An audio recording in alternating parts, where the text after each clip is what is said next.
আসসালামু আলাইকুম। পঞ্চম শ্রেণীর গণিত বই নিয়ে তোমাদের সাথে ধারাবাহিকভাবে আলোচনা করছিলাম। তার ধারাবাহিকতায় গণিত বইয়ের এখন 44 নম্বর পৃষ্ঠা নিয়ে আলোচনা করব। প্রতিটি পৃষ্ঠা নিয়ে তোমাদেরকে আলোচনা দিচ্ছি যাতে তোমরা সহজে খুঁজে পাও। আমাদের প্লেলিস্টে তোমাদের পঞ্চম শ্রেণীর সবগুলো ভিডিও পাবে। পঞ্চম শ্রেণী না, তোমরা আমাদের প্রায় সবগুলো ক্লাসের এই ভিডিও ধারাবাহিকভাবে পাবে, প্লেলিস্ট থেকে দেখলেই হবে। 77 মিটার লম্বা ফিতা ও 22 মিটার দীর্ঘ কালো ফিতা থেকে কোনো ফিতা নষ্ট না করে একই মাপের সবচেয়ে বড় টুকরো কেটে নেওয়া হলো।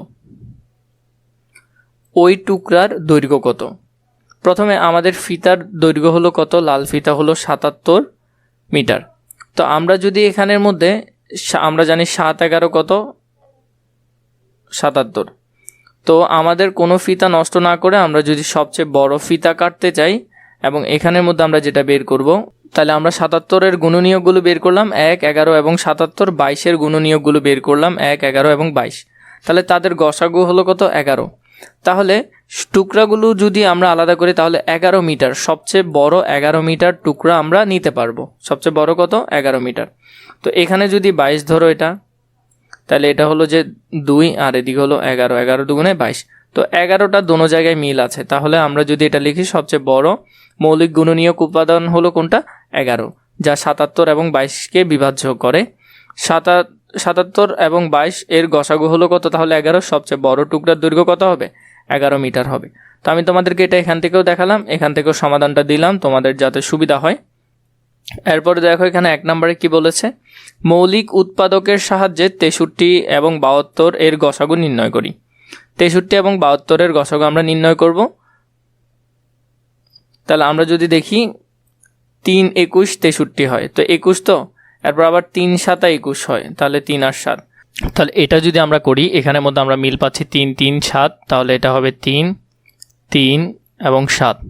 এই ক্ষেত্রে পাচ্ছি 2 2 2 3 3, তাহলে 2 2 2 3 3। তাহলে এখানের সাথে আমরা কি কি মিল পাচ্ছি? 2 কিন্তু একটাও মিল পাচ্ছি না, 7ও পাচ্ছি না, তাহলে 3 2টা মিল আছে, তাহলে 3 আর 3, তাহলে 3 3 কত হবে? 9 হবে। তাহলে আমাদের এটার উত্তর আসবে 9। সাধারণ মৌলিক গুণনীয়ক বা উৎপাদকগুলোর গুণফলই হলো গসাগু।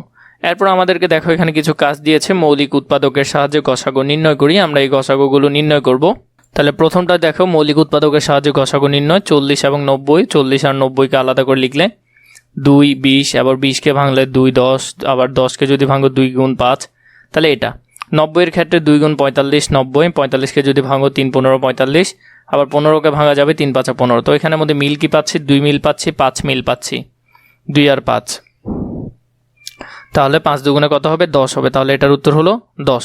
2 নম্বরে 22 এবং 23-এর ক্ষেত্রে 22কে 2 গুণ 11, এটাই করা যাবে, 11কে আর ভাঙা যাবে না, 1 গুণ 23 এটাই করা যাবে, তাহলে এখানে মিল পাচ্ছি 1, তাহলে ওদের গসাগু হলো 1। 3-এর ক্ষেত্রে 48 এবং 56, 2 গুণ 24 48, তাহলে 24কে ভাঙলে 12 দুগুণে 24, 12কে ভাঙলে 6 দুগুণে 12, 6কে ভাঙলে 3 দুগুণে 6। 56-এর ক্ষেত্রে 2 গুণ 28, 28কে যদি ভাঙি 14 দুগুণে 28, এরপরে হলো যে 14কে ভাঙলে 7 দুগুণে 14। 48 ও 56 এর গসাগু হলো 2 গুণ 2 গুণ 8, তাহলে এটা হলো 8। 4 নম্বরের ক্ষেত্রে 15 25 ও 40, তো 15-এর ক্ষেত্রে 3 গুণ 15, 25-এর ক্ষেত্রে 5 গুণ 5, 40-এর ক্ষেত্রে 2 গুণ 20, আর 20-এর ক্ষেত্রে 20 গুণ 10, এরপরে এখানের ক্ষেত্রে হলো 10-এর ক্ষেত্রে 2 গুণ 5। তো এইভাবে করে এটাও করতে পারবে। 5 নম্বরে যেটা দেখো 12 18 এবং 27 আছে, 12 18 ও 27-এর ক্ষেত্রে 2 গুণ 6, 12 আবার 6কে ভাগ করলে 2 গুণ 3, 3 দুগুণে 6, 18-এর ক্ষেত্রে 2 গুণ 9, 9কে আবার করলে 3 3 9, 27-এর ক্ষেত্রে 3 গুণ 9, 9কে যদি আবার ভাঙো 3 গুণ 3, 3 3 9, তাহলে এটার গসাগু হবে কত? 3। 6 নম্বরে যদি দেখো এখানে ক্ষেত্রে আছে 15 25 এবং 45, 15কে যদি করো 3 গুণ 5, আর 25কে যদি করো 5 গুণ 5, 45কে করলে 5 গুণ 9, 9কে যদি আবার করো 3 3 9, তাহলে এখানে মিল আছে কোনটা? মিল আছে 5। তো এখানের যে অঙ্কগুলো আছে এগুলো তোমাদেরকে ধারাবাহিকভাবে সমাধান দিলাম, তোমরা এর মাধ্যমে সবগুলো সুন্দর করে ফেলবে।